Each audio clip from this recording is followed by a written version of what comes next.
Welcome to Taking Care of Business on News Talk 1180 KERN for the best in Saturday Talk Radio at 1 o'clock and on 1230 KGEO at 10 o'clock Saturday, and for the best in Wednesday Talk Radio on 1410 KERI and now on 1000 KKIM in Albuquerque, New Mexico. Your host is Clay Koerner and I'm Marty Pay, and our producer is The Rock. So, Rocky, it's you and I and Clay today, and we've got a great show lined up. Clay, last week we had a great show with Ernie Zara, your old buddy, talking about his new book on student-teacher relationships. Yeah, that was really interesting. And the biggest problem we had was when the state of California interrupted with a alert. Yes, they did, right in the And middle. I'm telling you, Ernie had a lot of great things to say, and people need to pay attention, need to buy his book. Yes. Our second guest is one that I was really fascinated with, Steve Harding from Military Magazine, talking about his new book, The Last Battle, excuse me, the only recorded story of German and American soldiers fighting on the same side in World War II. That's guaranteed to be a movie. I guarantee you that'll be on. Yeah, no question about it. Yeah, I mean, it was really a fascinating story. I can't wait for the book because he intentionally didn't tell us the ending, so I'm going to go out and get a copy of the book so I can at least find out how the story ended. I can tell you how it ended. I know. The Americans won and the Germans lost. Right. Very good, Clay. Clay's awake, Rocky. Clay's awake. Today we've got an outstanding show. In the second half we have Crystal Figueroa, formerly from Channel 23 News.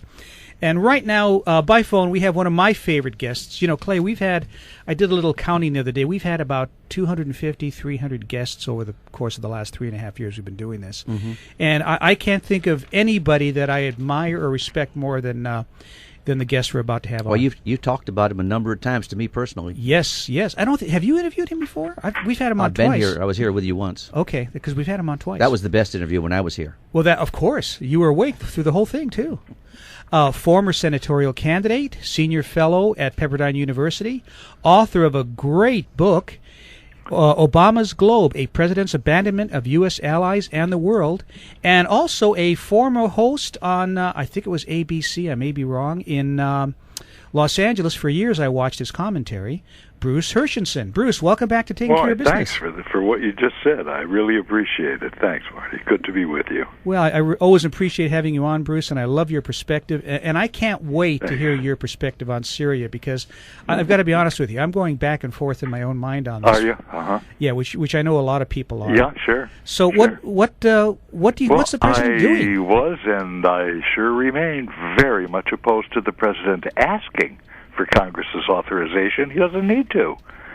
And I don't want it to set a precedent, or this action to set a precedent for future presidents. The president is the commander-in-chief, not the Congress, not anyone else. Can't have 535 commanders-in-chief.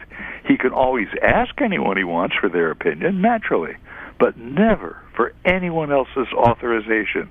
That is his chief job. Now that he asked for it, I would say yes to giving it, since he already has it. I wouldn't want it on record that the Congress is against him having the authorization, because he's already authorized.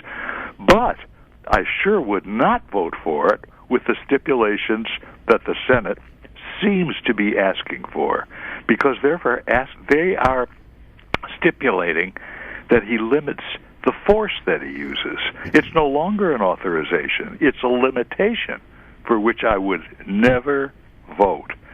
They say that he can only do it for a limited and how do they put it? A limited and tailored manner is the way that they put it. They say that he can go on, he can do this for 60 days with a possible extension of 30 days. That's exactly like the War Powers Act. That's where they got that language. War Powers Act is for sure unconstitutional. And then he has to be out. He has to be out. He has to get the troops out of there.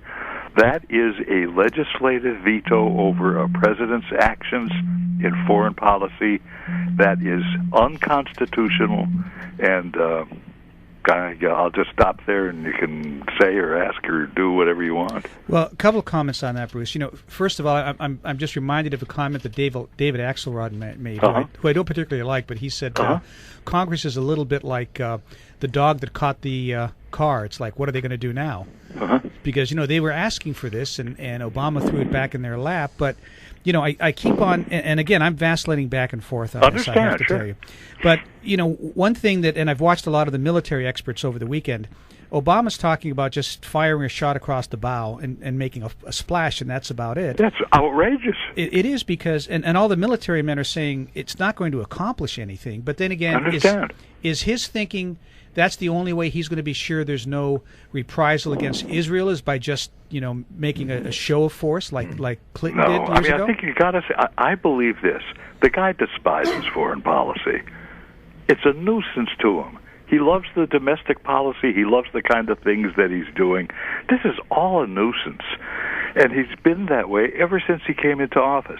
And he's saying on this thing, first of all, he says there's all the options around the table. Good, they always should be. But then he keeps taking them off the table. He says that it's going to be a limited duration and scope. He says it's not time sensitive. And he said it could be effective tomorrow or next week or 1 month from now. That's outrageous. And he said what you just said. He said a shot across the bow. Well, good Lord, what kind of an action is that? And even saying no boots on the ground is something he should not say as president. Can you imagine General Eisenhower or General MacArthur telling the president that that's the way it should be? I mean, when you're in a conflict, leave all options on the table because you never know what's going to develop. Almost everyone says no boots on the ground. Well, who the devil's running this thing? Yeah, it's insane. I mean, should we have said that in World War II or the Cold War? Of course not. Yeah. Our guest by phone, former senatorial candidate, senior fellow at Pepperdine, and author Bruce Herschensohn. Bruce, this is Clay. Here's my take on the situation. Okay. Obama wants to go to Congress because when all this fails and more people get killed because of his decision, he can fall back and say it wasn't him, it was Congress. Oh, I agree with you. And you'll also notice that he never says anything our or us. It's always I, me, or my. This guy wants to take responsibility, but he won't assume it. Mm-hmm. I'm telling you this because you just expressed it, and I agree with you. I try to keep away from going into his head too much. I always try to stop myself when I start doing it, and I do it. I know the facts. I mean, I know what he's saying and what I say. I'm not even so sure he wants Congress to author. Since you bring up thoughts, and I want to underline this, these are thoughts, and they are based on, they're based on things that are factual to me, but I can't go into his head. I'm no psychiatrist. I'm not so sure he even wants the authorization. I think he'd rather just sit back and blame the Republicans for not giving it to him, as he does everything else. I